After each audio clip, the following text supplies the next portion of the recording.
नमस्कार साथियों, सुमंगल ज्योतिष में आपका बहुत बहुत स्वागत है। सुमंगल ज्योतिष के इस एपिसोड में मैं आपको रामनवमी पर्व सन 2021 के विषय में बताऊंगा।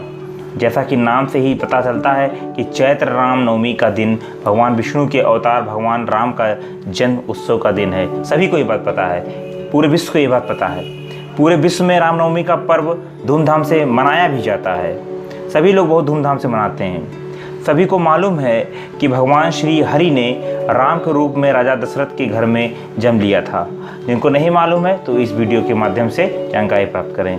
वह दिन चैत्र मास की शुक्ल पक्ष की नवमी के रूप में जाना जाता है। मतलब भगवान राम ने जिस दिन धरती पर अवतार लिया वह चैत्र मास की शुक्ल पक्ष की नवमी का दिन था। भगवान राम ने त्रेता युग में इसी तिथि नवमी को जन्म लिया था। आइए साथियों, वीडियो में आगे बढ़ते हैं और पता लगाते हैं कि भगवान ने समाज के लिए क्या किया, क्या आदर्श प्रस्तुत किए। भगवान श्री राम ने मर्यादा पुरुषोत्तम बनकर समाज के लिए एक ऐसा आदर्श प्रस्तुत किया कि आज तक शायद कोई व्यक्ति इस धरती पे प्रस्तुत कर पाया हो। यहाँ धर्म का अर्थ अच्छे समाज के निर्माण से है। राजा दशरथ ने 3 विवाह किए थे, लेकिन अपने किसी भी पत्नी से उन्हें संतान प्राप्त नहीं हो रही थी, तो उन्होंने पुत्रेष्ठ यज्ञ करवाया जो श्रृंगी ऋषि ने किया था। शास्त्रों में बताया गया है कि श्रृंगी ऋषि उनके दामाद थे, मतलब राजा दशरथ की एक बेटी भी थी और उसका विवाह श्रृंगी ऋषि से हुआ था। फैजाबाद जिले में श्रृंगी ऋषि का आश्रम मिलता है, सरयू नदी के तट पे। अग्निदेव ने यज्ञ से उत्पन्न होकर जो खीर दी थी वह राजा दशरथ ने तीनों रानियों में बराबर बराबर खिलाई बांटा। भगवान राम ने माता कौशल्या की कोख से जन्म लिया था। भगवान राम ने समाज में एक संतुलन का आदर्श प्रस्तुत किया है। भगवान ने समाज में व्याप्त ऊंच नीच को भी नहीं माना है। सेबरी के झूठे बेर खाकर उन्होंने एक सर्वोत्तम उदाहरण प्रस्तुत किया है और वानर राज सुग्रीव को अपना मित्र बना करके उन्होंने बताया है कि ना वो तो मानवों में भेद करते हैं, ना वो पशुओं में भेद करते हैं। उनके लिए सभी लोग बराबर हैं, समकक्ष हैं। प्रकृति का सर्वत्र और सब जगह सभी प्राणी उनके लिए बराबर है, चाहे वह वृक्ष ही क्यों ना हो। हम रामचरितमानस में वृक्षों तक के उदाहरण को देखते हैं। भगवान ने उनका भी आदर्श प्रस्तुत किया है। तो इस वीडियो के माध्यम से हम ये जानेंगे कि वेद ज्ञानी और त्रिलोक विजेता लंका नरेश रावण को परास्त करके भगवान ने जो अधर्म पर धर्म की स्थापना का संदेश दिया है वो क्या है। भगवान ने अधर्म पर धर्म की स्थापना का उपदेश दिया है। रावण को अधर्म का प्रतीक माना जाता है क्योंकि वो ब्राह्मण परिवार से थे। उनका लालन पालन ब्राह्मण परिवार में हुआ था और उनकी माता जो थी केतकी, वो राक्षस परिवार की थी।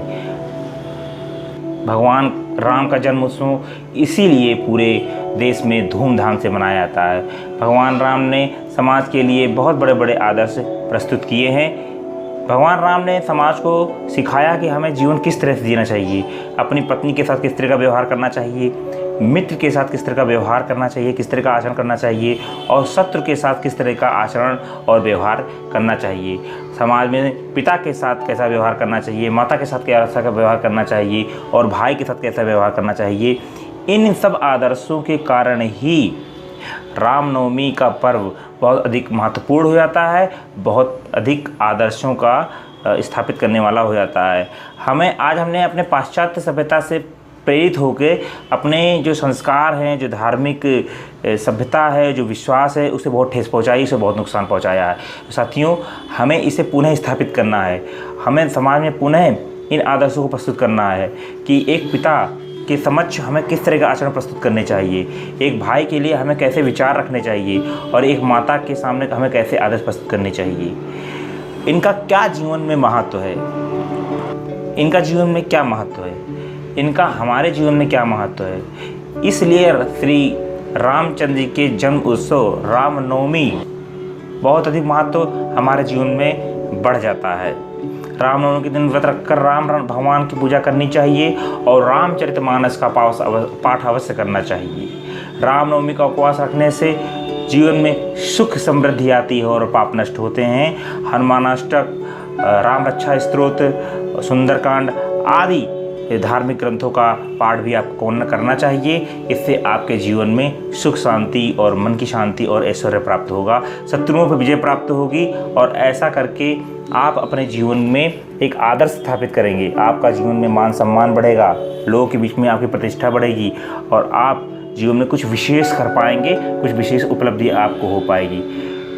हमने रामनवमी के जो ये एपिसोड में बना रहा हूँ, इसका केवल महत्व ये है कि आज समाज में लगभग सभी लोग चैत्र रामनवमी जैसे उत्सवों के विषय में परिचित रहें, ये विलुप्त ना हो जाए। समाज में इसका जो मान है, जो इसका महत्व है, उसको लोग समझें। हमारे यहाँ आज जीन्स और टी शर्ट पहनना महत्वपूर्ण हो गया है, इसे अपने स्टेटस का रूप माना जाने लगा है, जबकि पारंपरिक परिधान धोती कुर्ता इत्यादि जो भी सरल परिधान थे हमारे देश के, जिससे तमाम व्यक्ति को मन की शांति प्राप्त होती थी, आरामदेह वस्त्र थे, उनका त्याग करके आदमी जो है पाश्चात्य सभ्यता की तरफ भागता चला जा रहा है। तो इसमें समय हमें परिवर्तन करना है, इसमें समय हमें परिवर्तन लाना है और अपने आदर्श प्रस्तुत करने हैं, भेड़ चाल नहीं चलनी है। अपने जो समाज में जो सभ्यता संस्कार शिष्टाचार का जो परिवेश है, जो अपनाना है, उसे आपको करना है, उसे अपने जीवन में अपनाना है।